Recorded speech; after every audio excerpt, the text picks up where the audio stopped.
My name is Tamihere. I'm from Aotearoa, New Zealand. Born and raised on the east coast of the North Island of New Zealand. I'm Māori, so part of the indigenous people of Aotearoa, New Zealand, down here in the South Pacific.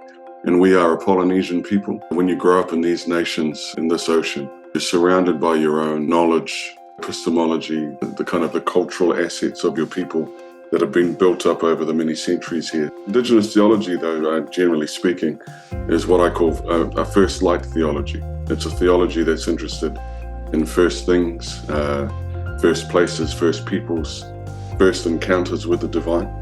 An alternative to the idea that the first light of the gospel and the first light of the Christ did not exist among us until Western missionaries came to our shores. We understand the beauty and the power and the potential of our own culture, our own centuries-long journey in the Pacific. We also understood, my ancestors understood very quickly, the beauty and the power of the gospel.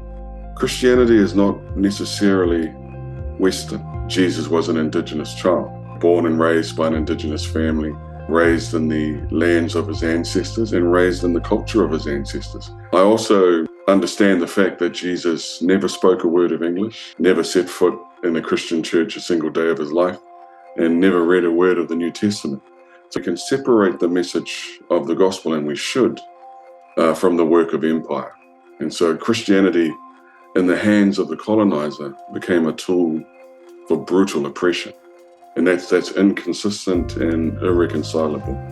But in the hands of the indigenous, in our case, becomes a great tool for liberation, which really was the message of the Christ, who was brought up under a time of brutal Roman colonization. And so a lot of his messaging pushes back against that reality. It kind of gives us a path to be as subversive as the Christ was towards those things, while building a space where we can learn to love one another, to see the light in each other, and to see God in each other, which ultimately is what it means to love each other in the way that Christ first loved us. The Anglican Communion for us is a very important global relationship and global dialogue.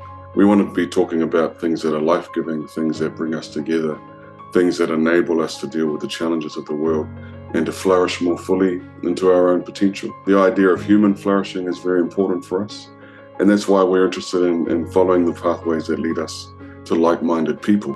I want to rekindle a friendship with your rector, with Philip Jackson, who I met some years ago. There's a lot of shared interest there. Things like leadership development, which particularly in relation to young people is very important to us. We're interested in racial justice, and that means equity and protection for us as well. We're interested in the way that you are addressing homelessness in your city, which is also a work that we are deeply invested in as well. We understand brutal colonization. We understand the imposition of empire. We understand the effect that it has, the way that can marginalize you. And, at the heart of the gospel message of Jesus Christ is a pushback against empire by offering us a new reality within which love is the purpose.